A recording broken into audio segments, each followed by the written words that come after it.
अस्सलाम वालेकुम, मैं हूँ रुखमा इरफान मलिक और आप देख रहे हैं रुखमा Irfan Malik YouTube channel. Cricket के मैदान से एक गर्मा गर्म ख़बर ये है कि पाकिस्तान क्रिकेट बोर्ड के चीफ़ एग्जीक्यूटिव वसीम ख़ान अपने ओहदे से मुस्ताफ़ी हो गए हैं। ज़राए का ये कहना है कि वसीम ख़ान ने गुज़श्ता रोज़ चेयरमैन PCB रमीज़ राजा साहब से मुलाकात की। इस मुलाकात में रमीज़ राजा साहब ने ये बात कही थी कि वसीम ख़ान के तनख्वाह में कमी की जाएगी और इख्तियारात में भी कमी की जाएगी, जिसके बाद वसीम ख़ान ने अपने ओहदे से इस्तीफ़ा दे दिया। आज बोर्ड ऑफ गवर्नर्स के इजलास में वसीम ख़ान के इस्तीफ़े से मुतल्लिक गौर भी किया जाएगा। अगर हम उनकी मुद्दत मुलाज़मत को देखें वसीम ख़ान की, तो ये मुद्दत मुलाज़मत जो थी वो फ़रवरी 2022 में इख्तिताम पज़ीर होनी थी और इनको जब इस ओहदे के लिए मुंतखब किया गया तो चेयरमैन जो तब के थे एहसान मानी साहब, उन्होंने इनके एक वसी तजर्बे को देखते हुए इस ओहदे के लिए मुंतखब किया था। अगर इनके हम ओहदे को देखें तो ये बहुत सी काउंटीज़ खेल चुके हैं। इसके साथ साथ इंग्लैंड, ऑस्ट्रेलिया और न्यूजीलैंड में फ़र्स्ट क्लास क्रिकेट भी खेलते रहे हैं। इसके अलावा लेस्टरशायर के चीफ़ एग्जीक्यूटिव भी रह चुके हैं। वसीम ख़ान इंग्लैंड में खेलों के बोर्ड का भी हिस्सा रहे हुए हैं और इसके साथ साथ इंग्लैंड क्रिकेट बोर्ड के एंटी करप्शन यूनिट सेल का भी हिस्सा रहे 7 साल तक।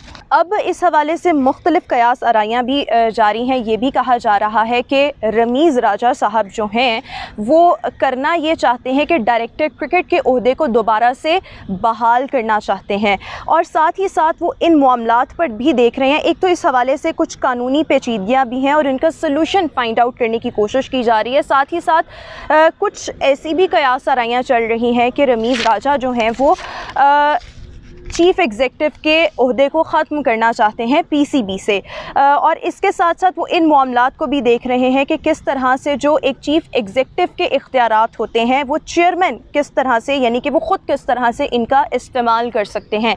सो इस हवाले से अब जो भी गेम चल रही है, जो भी मामलात हैं, ऑब्वियसली वो आने वाले कुछ दिनों में क्लियर होंगे, लेकिन अभी जो आने वाले वक्त में ये देखा जा रहा है कि बहुत सी चीज़ें मज़ीद अनफोल्ड होंगी पाकिस्तान क्रिकेट टीम में, PCB में और टीम में भी ऑब्वियसली चेंजेस जो हैं वो हो सकती हैं। और कुछ सोर्सेज ऐसे हैं जो कहते हैं कि बहुत जल्द आकिब जावेद और मोइन ख़ान को PCB में अहम रिस्पॉन्सिबिलिटीज़ जो हैं वो सौंपी जा सकती हैं।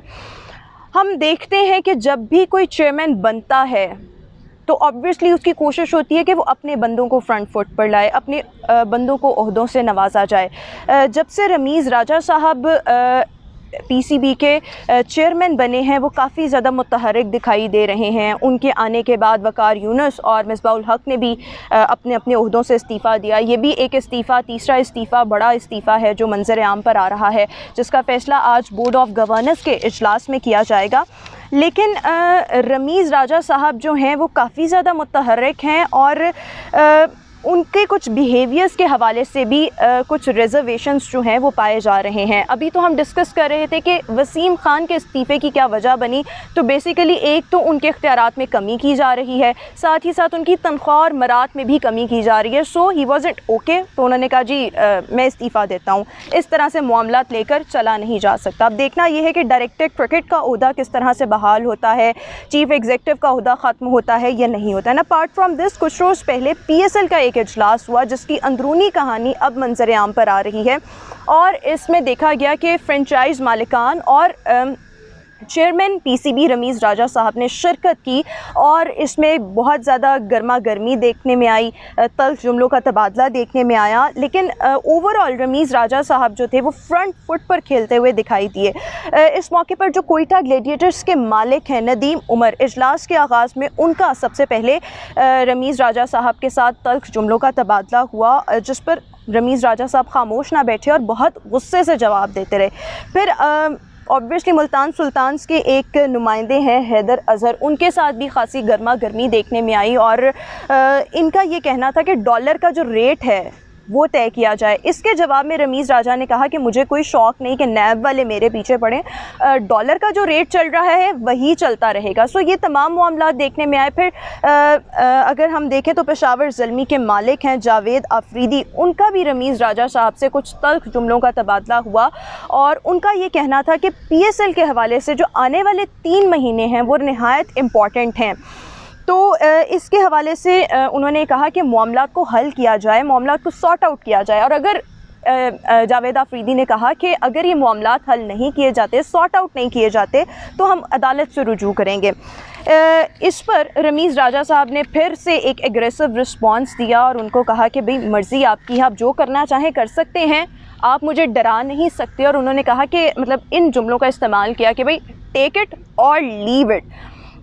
सो इस हवाले से इस इजलास की अब अंदरूनी कहानी भी मंजर आम पर आ रही है। ये भी एक अलहदा किस्म की खिचड़ी पक रही है और रमीज़ राजा साहब के जो बिहेवियर हैं उस पर भी बहुत सारे रिजर्वेशंस शो किए जा रहे हैं। इसके साथ साथ नदीम उमर साहब जो हैं उन्होंने फ्रेंचाइज़ के लिए PSL की जो फ्रेंचाइज़ हैं उनके लिए एक अलहदा से सेक्रेटेरिएट बनाने का भी मुतालबा किया है, जिसके जवाब में रमीज़ राजा ने ये कहा कि ये अच्छी तजवीज़ है बट होगा वही जो मैं चाहूँगा, जो मेरा फ़ैसला होगा, यानी कि he was being very authoritative. अब ये जो इजलास था वो गर्मा गर्मी के साथ इख्तिताम पजीर हुआ, लेकिन इसका अभी तक कोई सलूशन नहीं निकल सका और फ्रेंचाइज़र्स को 1 हफ़्ते का वक्त दिया गया है कि वो फ़ैसला कर लें।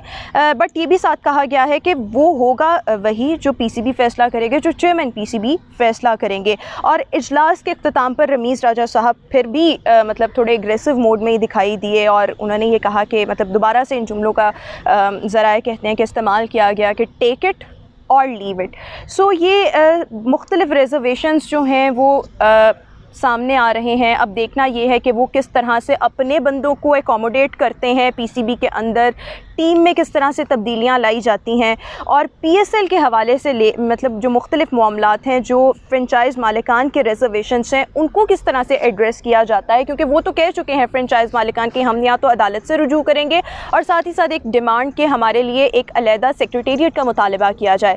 सो इस हवाले से, इन ख़बरों के हवाले से आने वाले जो दिन हैं वो बहुत ज़्यादा अहमियत के हामिल हैं। क्या होगा, क्या होने वाला है, सो आहिस्ता आहिस्ता जो हैं चीज़ें वो अनफोल्ड करेंगी और इस हवाले से हम गाहे बगाहे आपको अपने इस YouTube चैनल पर अपडेट भी करते रहेंगे।